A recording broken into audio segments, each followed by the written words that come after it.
हर हर महादेव दोस्तों, कैसे हैं आप लोग। आई जस्ट होप आप सारे के सारे लोग बहुत अच्छे होंगे एंड मैं भी बहुत अच्छी हूँ। एंड आज है हमारा 90 डेज योगा चैलेंज का डे 26 एंड जैसे कि मैंने बताया आपको कि हम पेट के बल लेट कर करने वाले योगा कर रहे हैं। आज मैंने कैमरा थोड़ा ऊपर की साइड लगाया है ताकि मैं अच्छे से आपको वो योगा बता सकूं। तो हम पेट के बल लेट कर करने वाले योगा कर रहे हैं।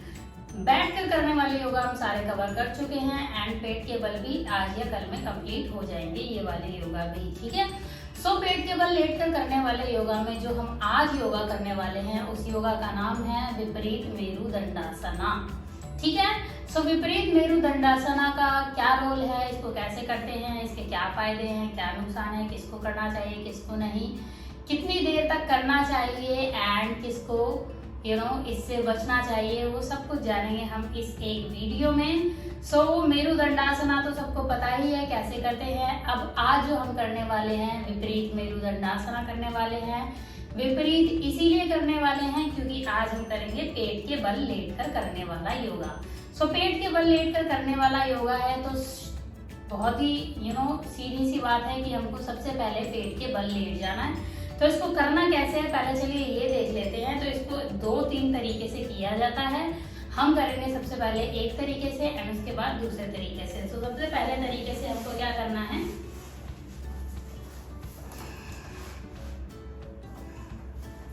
हमको कुछ इस तरीके से पेट के बल लेट जाना है। ठीक है, एंड अपनी ठुड्डी को ऐसे रखना है, दोनों हाथों को इस तरीके से थोड़ा इधर आ जाती हूँ ताकि पूरा फैल सके। दोनों हाथों को इस तरीके से फैला लेना है। ठीक है, फिर हमको क्या करना है, अपने एक पैर को उठा के दूसरी साइड को टच करना है। इस तरीके से ऐसे उठाया,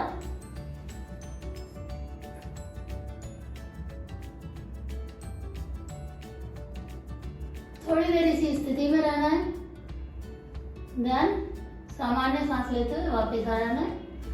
ऐसा ही सेम रिपीट करना है। दूसरी साइड से सांस भरते हुए पैर उठाएंगे,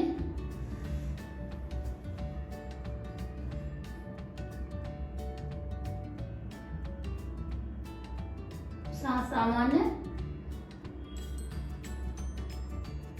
एंड वापस आ गए। इसमें हमको हमारा जो धड़ है उसको हिलाने की बिल्कुल भी कोशिश नहीं करनी है, सिर्फ पैरों को हिलाना है। लेकिन जब हम सिर्फ पैरों को हिलाएंगे तो आप देखेंगे कि हमारी रीढ़ की जो हड्डी है वो अपने आप मूव हो रही है, अपने आप मुड़ रही है, हिल रही है। ठीक है, तो एक तो हो गया इस तरीके से। अब दूसरा किस तरीके से करना है वो भी देख लेते हैं।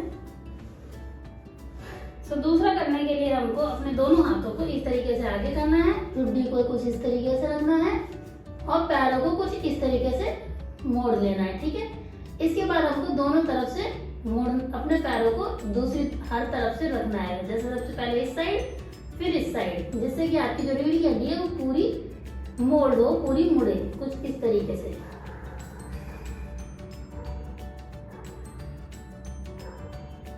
कोशिश करनी है कि हमारा धड़ ना हिले।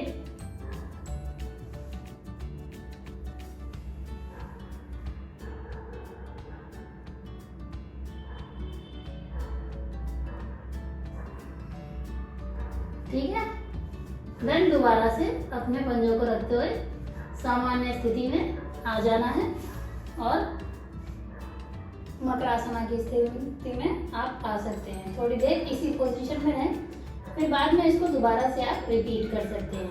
ठीक है, इसको मर्कटासन भी बोलते हैं एंड विपरीत मेरुदंडासन भी बोलते हैं। चलिए अब इसके फायदे जान लेते हैं। इसको करना कैसे है वो तो मैंने आपको बता ही दिया है। अब आपने देखा कि इसका सारा का सारा जो यूज है वो रीढ़ की हड्डी के लिए हो रहा है। तो सीधी सी बात है, एक तो ये आपके मेरुदंडासन है तो मेरुदंड के लिए बहुत अच्छा है। दूसरा ये आपकी रीढ़ की हड्डी को सुदृढ़ बनाती है, आपकी रीढ़ की हड्डी को लचीला बनाती है। उसको जो लोग जल्दी बूढ़े हो जाते हैं ना, तो जल्दी बूढ़े होने से भी बचाती है क्योंकि उसको स्ट्रांग बनाती है, उसकी आसपास की कोशिकाओं को भी स्ट्रांग बनाती है। और इसका जो सबसे बड़ा फायदा है वो ये है कि जिन लोगों को पेट की चर्बी से ग्रस्त है, ये उन लोगों की पेट की चर्बी को भी काटती है। जिनको नहीं करना चाहिए, सबसे पहले प्रेग्नेंट वुमेन्स जो है उन लोगों करना चाहिए। जिन लोगों की रीढ़ की हड्डी में बहुत ज्यादा दर्द रहता हो उनको नहीं करना चाहिए। जिनके घुटनों की सर्जरी हो रखी हो उनको भी नहीं करना चाहिए। ये आपकी रीढ़ की हड्डी और पेट की चर्बी के ऊपर तो काम करती है, इसके अलावा ये आपका तनाव भी दूर करती है।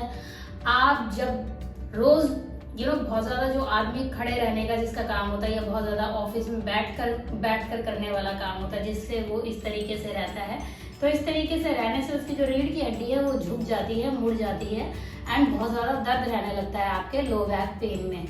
इसके बाद जब आप थकने के बाद रात में घर आते हैं ना, तो एक बारी आप इस आसन को कर लीजिए, विपरीत मेरुदंडासन को।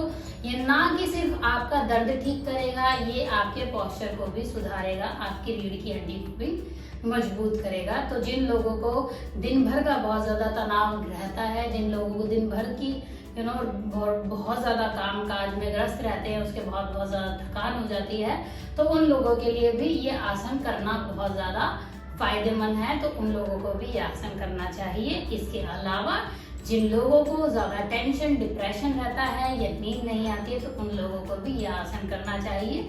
ये आपके शरीर को दर्द को और बाकी की रीढ़ की हड्डी से रिलेटेड प्रॉब्लम को ठीक करने में काफी ज्यादा फायदेमंद है, पेट की चर्बी काटने में भी काफी ज्यादा फायदेमंद है। तो ये था हमारा विपरीत मेरुदंडासन, और हम इसके बाद जो आसन करने वाले हैं वो करेंगे पीठ के बल लेट कर करने वाले आसन। तो देखते हैं कि अभी हमें ये जो पेट के बल लेटने वाले हैं इनको करने में कितने दिन और लगेंगे। ठीक है, तो आज था मेरा डे 26 एंड इसी के साथ मैं चाहूंगी आपकी आज्ञा। Thank you so much guys for watching my video. Stay connected and कल हम फिर मिलेंगे नए योगा की वीडियो के साथ डे 27 में। तब तक के लिए take care, have fun, bye bye and Har Har Mahadev.